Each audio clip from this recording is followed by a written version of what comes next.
sí, 8 o 9 veces, ¿no? Y siempre estoy pendiente de encontrar esto. Y cuando me llega un libro así lo leo con mucho interés, ¿no? Pero debo decir que Cristóbal Colón, navegante y empresario, me gustó mucho desde el principio. Me pareció un libro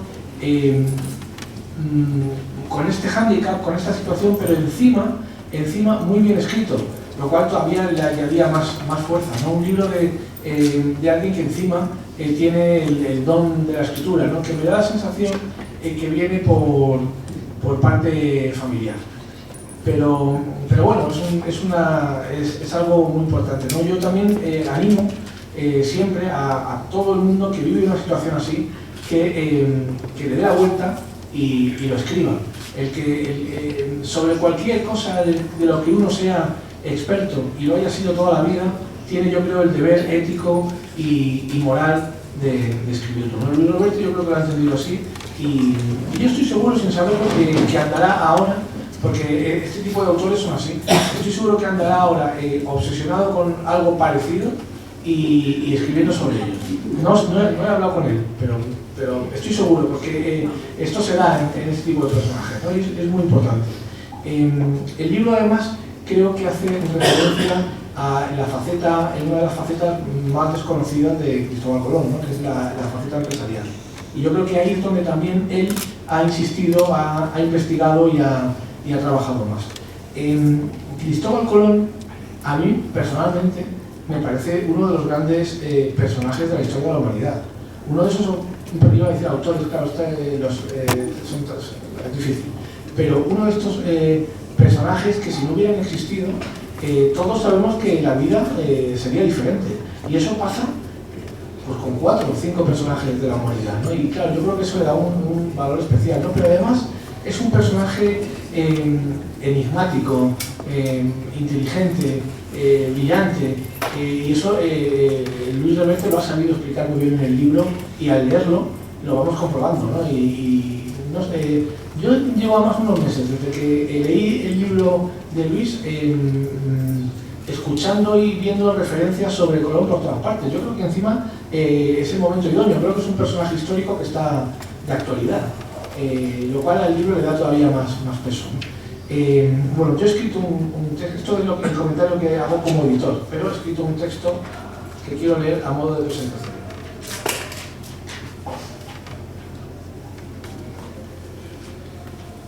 Amigos lectores, amantes de la historia, hay personajes que parecen pertenecer más al territorio de la leyenda que al de la realidad. Cristóbal Colón es uno de ellos. Su nombre ha atravesado los siglos envuelto en admiración, polémica, misterio y debate. Sin embargo, detrás del mito existió un hombre de carne y hueso, un navegante tenaz, un soñador obstinado y, sobre todo, un emprendedor capaz de perseguir durante años una idea que casi todos consideraban imposible. El libro que hoy presentamos, Cristóbal Colón, navegante y empresario, de Luis Roberto Lledó, propone una mirada distinta sobre el descubridor. No se limita a recorrer sus viajes ni a repetir los episodios más conocidos de su biografía. Su autor se adentra en la personalidad de Colón para analizarlo desde una perspectiva poco habitual, la del hombre que concibió un proyecto, buscó financiación, superó rechazos, asumió riesgos extraordinarios y cambió para siempre la historia del mundo. Fruto de una investigación apasionada y de cientos de lecturas, Luis Roberto nos invita a viajar por la Europa de finales del siglo XV, a comprender el contexto que hizo posible la gran aventura atlántica y a descubrir las luces y sombras de uno de los personajes más fascinantes de nuestra historia. Pero este libro tiene además una virtud poco frecuente. Está escrito desde el entusiasmo. Se percibe en cada página la fascinación del autor por su personaje y el deseo de compartir con el lector no solo datos y documentos, sino también preguntas, dudas y hallazgos. Colón aparece aquí como un hombre complejo, lleno de contradicciones, capaz de inspirar admiración y controversia 5 siglos después de su muerte. En un tiempo en el que solemos mirar el pasado con prisas o prejuicios, esta obra nos invita a detenernos, a comprender una época y a contemplar la dimensión humana de quienes protagonizaron los grandes acontecimientos. Porque la historia no la cambian las fechas, sino las personas que se atreven a imaginar lo que todavía no existe. Les invito a abrir estas páginas con curiosidad y espíritu crítico. Estoy seguro de que al terminar la lectura conocerán mejor a Cristóbal Colón, pero también comprenderán algo más sobre la condición humana, sobre el afán de explorar y sobre esa mezcla de sueño y determinación que impulsa los grandes cambios de la historia.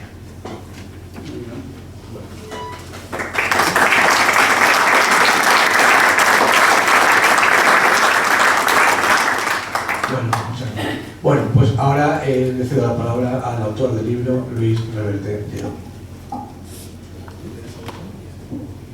Sí, hola. Buenas tardes, Pablo, muchas gracias por tus cariñosas palabras. Para mí es un placer estar aquí ante vosotros. Y tengo que deciros una cosa en primer lugar, que es que este libro nunca lo había imaginado. El libro fue producto de una situación ocasional. Bajé un día a mi trastero a por unas fotos familiares y me encontré un librito que era de mi padre, de la biblioteca de mi padre. Y ese librito era sobre los restos de Colón. Y ahí empezó todo. Claro, la casualidad se junta con otros factores. El ser hijo de un padre que vivió 30 años en Panamá, que fue médico, americanista, que estuvo en la selva visitando a los indios miles de veces, y que luego en España pues tuvo un programa de televisión española que se llamó por la ruta de los descubridores. Pues lógicamente pues algo debo tener yo y mis hermanos igual sobre estos temas en el cuerpo y en el alma. Un segundo factor que influyó en este libro, evidentemente, fue que yo nací en Panamá y también me educaron desde pequeño a querer la patria en la que nací y la madre patria que era en España. Y un tercer elemento que se combinó ahí para que surgiese este libro pues fue la pasión por la lectura y la escritura que he tenido desde pequeño. Bien, consecuencia pues de todo esto es el libro este de Cristóbal Colón. He leído montones de páginas, de tomos, de libros, de fotocopias de revistas especializadas, de los autores anteriores, de los cronistas, de la obra del propio Colón, etcétera, etcétera. No quiero tampoco enrollarme mucho porque me dijo Pablo que no tuviese más de 25 minutos. Y no sé lo que estaré, no sé lo que haré, porque podría estar horas hablando de Cristóbal Colón. Pero bueno, la cuestión es que después de leer mucho, me senté en Sanjenjo veraneando 2 días y dije, voy a hacer un mural del crimen, tal como hacen los criminalistas. Y todo lo que yo había leído y había resumido lo tenía en más de 500 transparencias de PowerPoint, eso lo digo ahí en la introducción, pero tenía que ordenar mis ideas. Hice un mural del crimen, puse post-its en la pared, estuve 2 días, y después de 2 días dije, pero tú, dice, ¿qué vas a escribir? Si ya está todo escrito de Colón, si hay miles de libros sobre Colón. Pero bueno, dije, bueno, pues, alguna cosa se podrá escribir. Y pensé pues que como yo había trabajado 27 años como en el mundo empresarial, desde becario a director general, digo, voy a darle un enfoque por la vía de la empresa. Y por ahí enfoqué el asunto. Poniéndole la lupa en la empresa. Hace poco ha salido el libro de Juan Miguel Zuzuregui que lo dice muy claramente. El viaje de Colón fue un negocio. ¿Por qué? Porque llevaba 10 años trabajando sobre esto. Fueron más de 10 años, pero bueno. Pero no lo dice solamente Zuzuregui, lo dicen otros muchos escritores. Y luego, otra de las reflexiones que me planteé fue, digo, ¿y quién eres tú para escribir sobre Colón si tú no eres historiador? Pero bueno, como los antecedentes que tengo familiares, pues dije, me embarco en esto. Y además yo he sido profesor, formador en el área de formación del Banco Santander, he dado muchas clases, he sido profesor en el ICADE, dando finanzas internacionales, he escrito 2 manuales de análisis de riesgo, de morosidad, he dado miles de seminarios y dije, pues venga, ponte a escribir el libro. Y el libro, pues, se escribe. Este libro que tenéis ahí a la vista, pues es un libro, era un tocho cuando lo escribí, porque yo casi lo planteé como una tesis doctoral, empujado por algunos amigos que me hablaban de que había que hacer una tesis doctoral. Había 600 y pico citas o notas a pie de página, había unos índices, a lo mejor es que no se oía bien esto, había unos índices de temas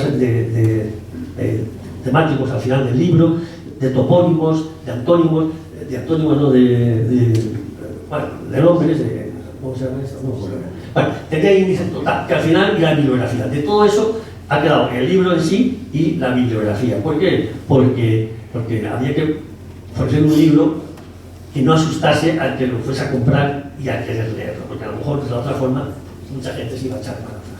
Y así surge este libro. En el libro hay varios capítulos, yo no voy a contar toda la película del libro, pero voy a resumir un poquito lo que es el libro. En primer lugar, me ocupo del entorno competitivo, de ese momento en el que en el año 1987, 1988 o 1988, 1989, pues se consigue la reconquista de la Andalucía occidental por un lado y la de Portugal por otro. Es decir, los dos países de la península ibérica se lanzan a la navegación y a la expansión. La vocación marítima se manifiesta de una forma muy clara. Portugal, por su lado, que fue probablemente el primer emprendedor en esta materia, pues tardó 83 años desde que conquistó Ceuta en 1415 hasta que llegó a la India o Asia en el año 1999, cuando llegó Vasco de Gama, y España tardó 94 años para conquistar las Canarias. Empezó en el año 1402 y acabó en 1496. Bien, con este panorama, lo que fomentó todo esto realmente fue, por un lado, la situación de Constantinopla. Constantinopla fue tomada por los otomanos en el año 1453 y eso modificó el mercado de las especias, que subieron de precio, etcétera, etcétera. Eso estimuló la labor mercantil y la navegación. También influyeron la boda, el matrimonio entre el rey Fernando el Católico y la reina Isabel, que creó una nueva potencia, una unidad política superior que daba más posibilidades de cara a la expansión.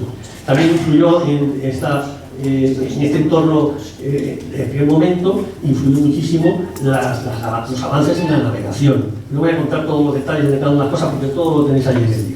Y luego apareció una figura muy importante que no era nueva, sino que era consecuencia de la reconquista, que es la del conquistador, que era una gente inquieta, que era una mezcla de hombre ambicioso que aspiraba a ser noble, que quería riquezas y que eran también aventureros. Y en ese contexto es donde surge Cristóbal Colón. Cristóbal Colón, yo sostengo que era, con lo que opinan la mayoría de los historiadores, que era de Génova, otros dicen que eran de Savona, que también está ahí en Liguria, etcétera, etcétera. Bueno, y hay muchas hipótesis sobre de dónde era Colón.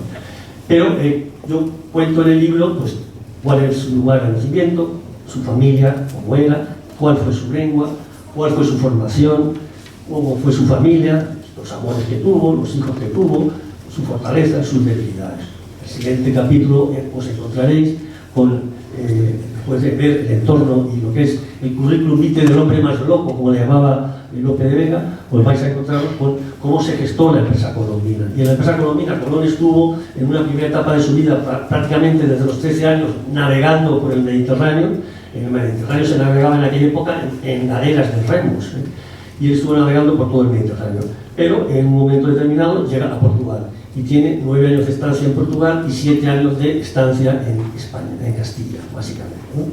En Portugal llegó, pues, consecuencia de un naufragio frente al Algarve, llega y él se desplaza luego a Lisboa. Allá hay muchos italianos, por trata con los italianos, se casa con una portuguesa de origen noble, pero cuyo padre era un perestrelo, que era de origen ligur, o sea que venía de Italia, y cuando se casan se van a vivir a Porto Santo, que era una isla del archipiélago de las Madeiras, donde va con su mujer, y ahí nace su hijo y viven entre Porto-Novo y Funchal. Ahí Colón ya tiene un contacto más profundo, no con ese mar Mediterráneo en el que se navegaba vía cabotaje, sino navegando lo que era navegar en altura, donde ya no te tienes que guiar por los puntos de referencia de la costa, sino por las estrellas. Él cambió totalmente su método de navegación, porque pasó de ser mediterráneo a ser oceánico. En aquella época la palabra Atlántico no se empleaba.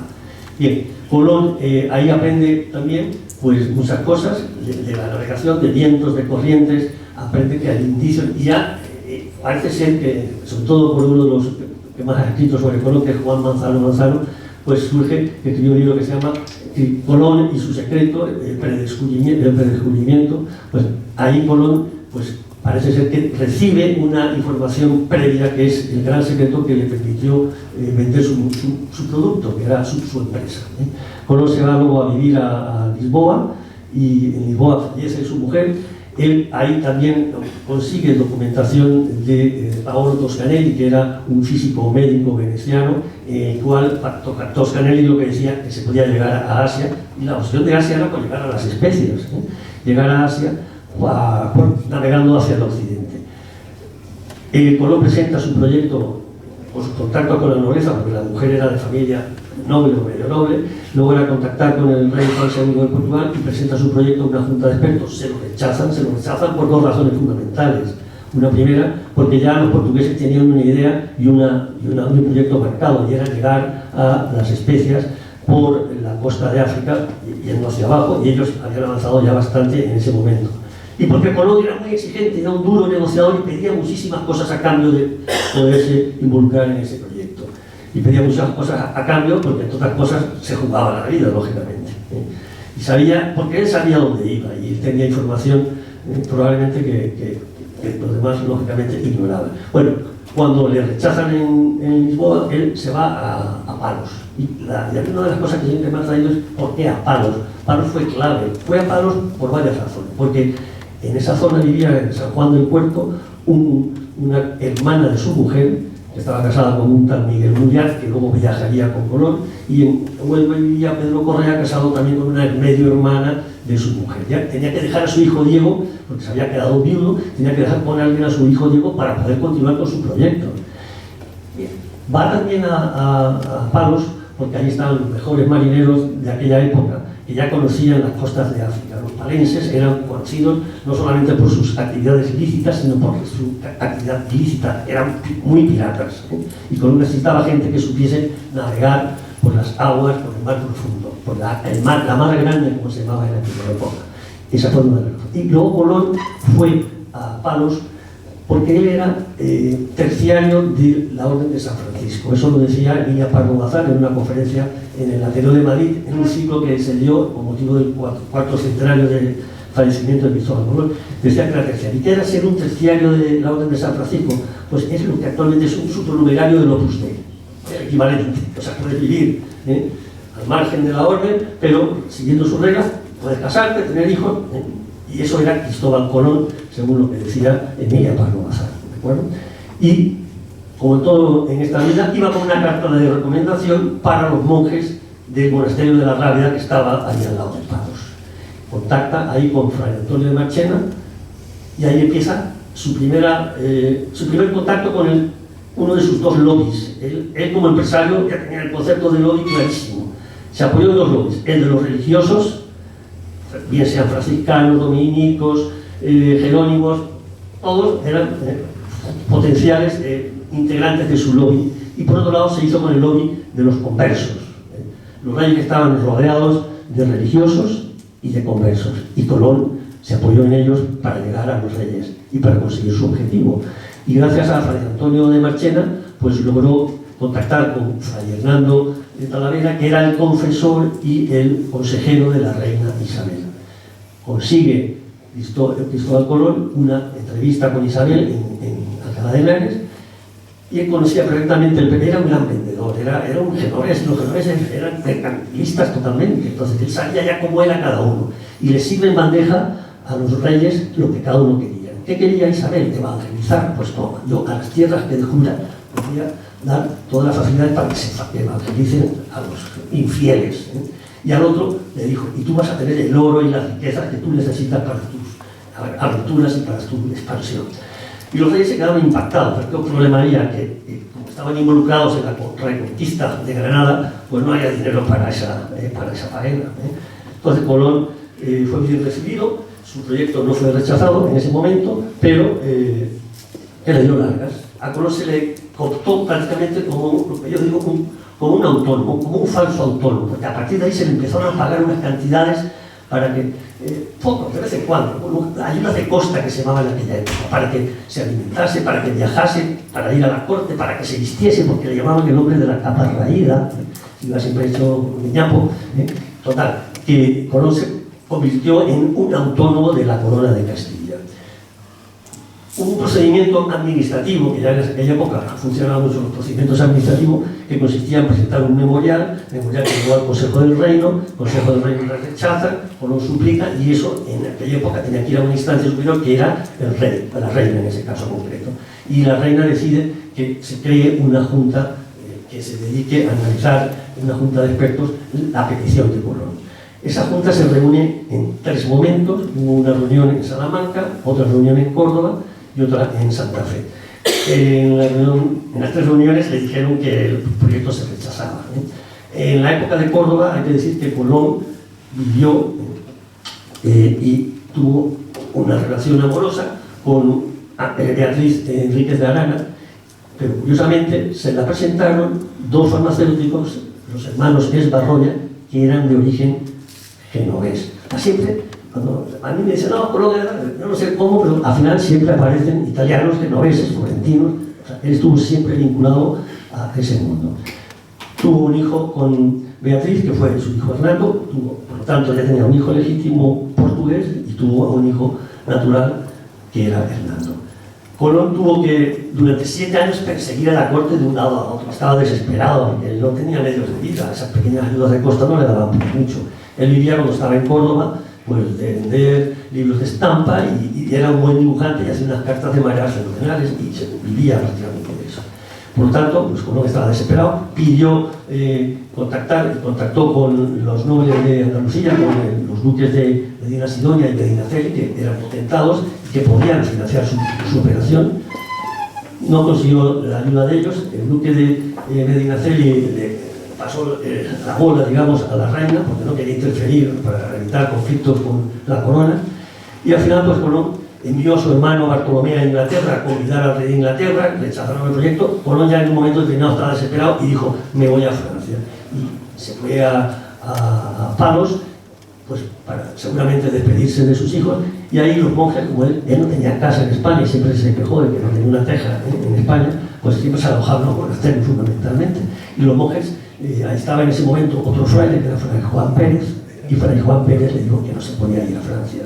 Y le dijo: déjame que yo voy a escribirle a la reina, yo he sido contador antes de monje de la reina y ella me conoce. Le escribió una carta a la reina y la reina llama al monje, el monje va a hablar con la reina y al final vuelve a ser llamado Colón. Ya llega al último momento de la última sesión de esa junta de expertos en Santa Fe, cuando ya estaba el reino de Granada en las últimas. Estamos hablando ya prácticamente en el mes de diciembre del año 1491.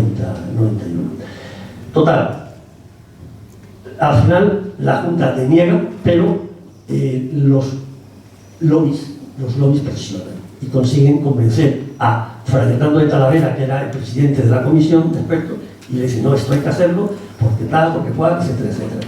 Como lo convencen. Y ahora quedaba un siguiente paso: convencer a la reina, y para eso hacía falta dinero. ¿Por qué? Porque no había dinero, o sea, habían pulido todo el capital en la reconquista de Granada y necesitaba dinero. Consiguió que un converso, Luis de Santángel, que era el escribano mayor de Castilla, de Aragón, que prestase 1 millón de maravedíes para financiar lo que tenía que poner la corona, porque el otro millón lo tenía que poner teóricamente Colón. No lo puso él puso de 300 y pico mil a 500.000 maravedíes, y el resto lo pusieron los palenses, que tenían unas obligaciones por lo pirata que había sido en una época, y tuvieron que aportar unas naves y luego se enroló también en la expedición. Lograron convencer a los pintores, que parece que algo también aportaron. Pero bueno, esas son cosas que tampoco están muy demostradas, ¿no? Bien, el resultado de todo esto fue al final que Colón consiguió ahí firmar su gran contrato de alta dirección blindado, altos directivos de las empresas actuales. Pues lo mismo. ¿Por qué? Porque consiguió que se le nombrase almirante, virrey y gobernador con una condición suspensiva. Solo sería eso si llegaba a descubrir algo. Si no llegaba a descubrir, no sería nada de eso. Consiguió que pudiese elegir o proponer 3 personas para cualquier oficio real en las islas o tierras que descubriesen. Consiguió que le diese la 10ª parte de los beneficios, deducidos los gastos. La 8ª parte podía participar en cualquier expedición de los gastos y participar en los beneficios, y consiguió que se llamase Don Cristóbal Colón. Eso era en aquella época el no va más. Total, Colón con eso ya tenía resuelto el problema y se va a Palos. Y en Palos, pues, Y de ahí empiezan los 4 viajes. Yo no voy a enrollarme mucho con los 4 viajes, si queréis lo hago. Lo de los 4 viajes, me dice mi mujer que no. Bueno, hay 4 viajes. Voy a dar unas pinceladas simplemente. El primer viaje sale de Palos. ¿Qué hacen los reyes? Aparte de invertir en lo que era el aprovisionamiento de la flota, compraron el 50% de la villa de Palos porque era una villa señorial.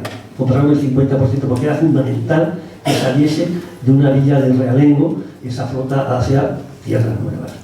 Se lo compraron a la familia Silva y lo hicieron. Igual que en el segundo viaje, antes incluso de que Colón llegase de su primer viaje, en enero ya estaban expropiando la ciudad y el puerto de Cádiz. Y le dieron a Rodrigo Ponce de León una indemnización de una villa.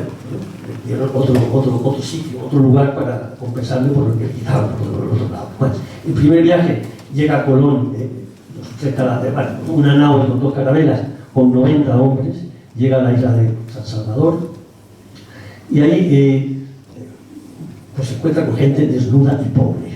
Eso fue lo que se encontró. Eso no eran las Indias que él soñaba.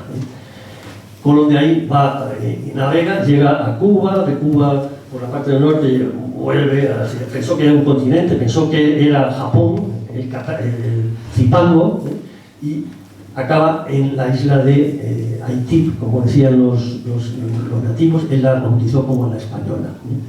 Y ahí ocurre un percance, y es que naufraga la Santa María, pues los restos de la nave, él lo vio como algo providencial. Lo que hacen es construir un fuerte y entre los restos de la nave y árboles que cortan y tal, y dejan, porque no podían volver los 90 en 2 barcos, en 2 carabelas, y entonces construyen el fuerte, dejan a los 39 hombres y se van. Se van, la pinta con, no se llevaba bien en ese momento con Martín Alonso Pinzón, pero eso lo podéis leer en el libro. Se van la pinta y la niña, primero separados, luego se juntan, luego por una tormenta acaba Colón en Lisboa y Martín Alonso Pinzón en Bayona. Y el día 15 de marzo de 1493 llegan los dos, uno por la mañana y otro por la tarde, a Palos. Colón es bien recibido por los reyes. Los reyes le dicen que vaya no en barco a Barcelona, hubiese sido lo más normal en una persona que siempre se transportaba por ese medio, sino que hizo el camino por tierra, lo cual fue apoteósico, porque por todo ese trayecto íbamos 8 sitios desnudos con los papagayos y tal, fue un espectáculo. Eso fue un acto de propaganda que fue para mí propiciado por la propia corona, porque lo que querían era fomentar que la gente se alistase, porque no fue fácil en la primera, ni tampoco fue en alguna otra ocasión de enrolar a la gente. Bueno, Colón llega a Barcelona y ahí se le concede, se le ratifica todo lo que se había firmado y se le dice, tienes que salir de nuevo. En septiembre te vuelves a ir a América, y en septiembre sale disparado, esta vez con 17 barcos, 5 naos y 12 carabelas, llega a la isla que le llamó, una isla que se llamó La Deseada. Todo esto pasaba antes por las Canarias, las Canarias era el punto de paso de todas sus expediciones. Llega a una isla que se llamaba La Deseada. Juan Manzano, en ese tocho de 1000 y pico páginas, decía que era La Deseada porque era la ruta que él quería haber seguido para llegar en el primer viaje, pero yo creo que no fue por eso. Yo que he viajado en barco de Panamá a España, pasando por La Guaira, Tenerife, puedo aseguraros que era deseada porque viajar es horrible. Y cuando hay tormentas y te encuentras mareado, y no quiero decir en aquellos cascarones de aquella época, la gente estaba deseando pisar tierra, y por eso yo creo que se llamó La Deseada. Lo demás yo creo que son hipótesis para otras historias, ¿no? Bien, de ahí Colón, de La Deseada, finalmente, por el arco de las Islas Vírgenes y demás, llega a la isla donde estaban los 39 que había dejado, y se encuentra que la fortaleza estaba hecha cenizas. Los indios habían acabado con los españoles.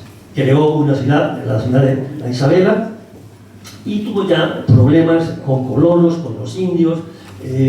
También parte de la flota que había llegado de esos 17 barcos había vuelto a España y a su vez había sido reenviada con provisiones para la isla, pero ya habían recibido malas noticias del mal funcionamiento de Colón, etcétera, etcétera.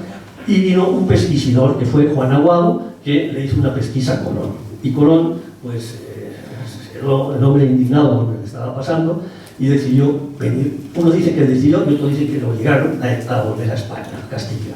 Colón se puso hábito de monje, se dejó las barbas y se presentó ante los reyes en Castilla. Los reyes le acogieron muy bien, no pasó nada por el tema de la pesquisa que le hizo Juan Aguado, y le dijeron, tercer viaje, ahora vas a ir a descubrir la isla de las especies.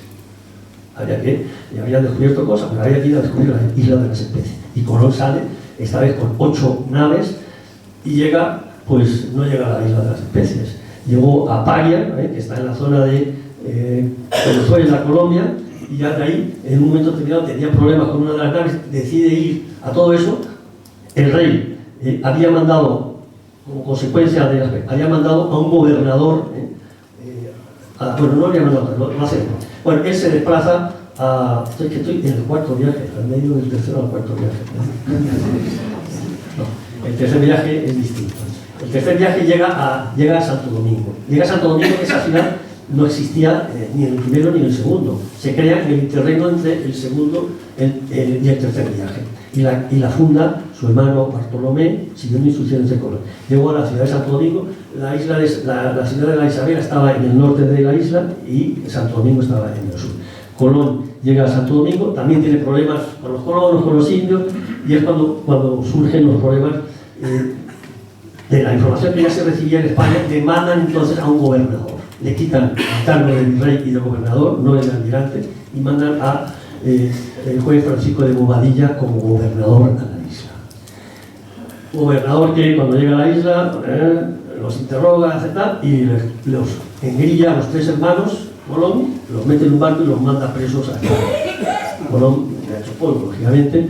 Le reciben los reyes, lo recibieron bien, y Colón explicó la situación, y los reyes al final lo que hicieron fue, pues, con posterioridad, nombrar a otro gobernador que sustituyese a Francisco de Bobadilla, y le encargan otro viaje a Colón. Si ahora vas ahí, pero vas a buscarme el estrecho que comunica esas tierras que habéis estado investigando, porque aparte de Colón había otras expediciones que habían enviado ya la corona al otro lado, ¿no? Y estaban buscando un estrecho para llegar a las islas del Moluco antes de que los portugueses, ¿no? Y no lo lograron. En ese 4.º viaje, Colón va con 4 naves y no llega en ese viaje llega a Paria, empieza a navegar, tiene que volver a Santo Domingo porque tiene una nave en condiciones, era lo que quería comentar antes. Cuando llega a Santo Domingo se encuentra con el nuevo gobernador Obando, que no le deja desembarcar. Total, que se vuelve a hacer lo que tenía que hacer, recorre todo Centroamérica, la zona de Panamá, llega al Darién, vuelve a Veragua, funda el primer establecimiento en tierra firme que se llama Santa María de Belén, en el río Belén, en la provincia de Veragua, y de ahí pues sale porque los indios peleaban y los superaron. Entonces, los barcos estaban deshechos, perdieron 2 barcos de los 4, tuvo que salir, fueron a Jamaica, en Jamaica encañan los otros 2 barcos, pasó una situación tremenda. Bueno, al final, gracias a un notario que tenía, que era Diego Méndez, y a un genovés, otro genovés que se llamaba Bartolomé del Fiesco, que en Piragua se fueron desde Jamaica a Santo Domingo, 4 días de Piragua con unos indios remando. Llegan ahí para buscar ayuda para rescatar a Colón y a todos los que quedaban ahí. A todo eso con conflictos también con los españoles que se habían quedado con él en Jamaica. Bueno, al final logran, después de X meses, que el barco vaya a Jamaica, rescatan a Colón, Colón llega a España y llega enfermo y destrozado. Y digamos que, ¿qué ocurre cuando llega a España? Pues se entera de la muerte de la reina Isabel, que era su gran valedora. Él estuvo persiguiendo hasta que murió el 20 de mayo, hace 9 días, digamos, hace 520 años, murió el 20 de mayo fue en pos de la corte para tratar de cobrar lo que tenía que perseguir del 4.º viaje y para seguir peleando por sus privilegios. Bueno, esto es un poco el resumen de la vida, que lo vais a ver ahí, muchas curiosidades en el libro que yo creo que van a ser muy interesantes. Y yo, pues cuando estaba escribiendo el libro, recuerdo que venía un fin de semana, vienen mis 2 nietas, y estaba yo ahí escribiendo y me dije, hola, bueno, ¿qué tal? Y yo, pues muy bien, aquí escribiendo. Y decía, sí, qué bien. ¿Y qué está escribiendo? Pues un libro. Y decía, pues ellas son pequeñas, pero tienen ya sus libritos y ya saben de sus libros. Y digo, sí, ¿y de qué es el libro? Como son los niños, ¿y de qué es el libro? Pues de Cristóbal Colón. ¿Y quién era Cristóbal Colón? Y yo, pues venga, contar. Sí, mira, yo nací en Panamá, y tu tía Lolita, que vino a verte el otro día, ella vive en Panamá, y Panamá, pues aquí el barco, etcétera, etcétera. Y al final de toda esa conversación, la nieta mayor me dice, yo cuando vaya a Panamá quiero ir en avión. Y lo segundo que dijo, yo no sé si fue para vacilarme, pero me dijo, interesante. Y yo me quedé así, se me quedó grabado y me llevó al alma, porque está tomando el pelo. Pero bueno, la cuestión es que Y espero que el libro sea interesante para vosotros. Y nada, quiero acabar como acababan los conferenciantes en el anterior del siglo. Y cuando hablo de los conferenciantes, pues eran tipo Cánovas del Castillo o cualquiera de estos, que eran gente políticos porque sabían de historia, no como los de ahora. Entonces, pues ellos cuando terminaban decían, muchas gracias, he dicho.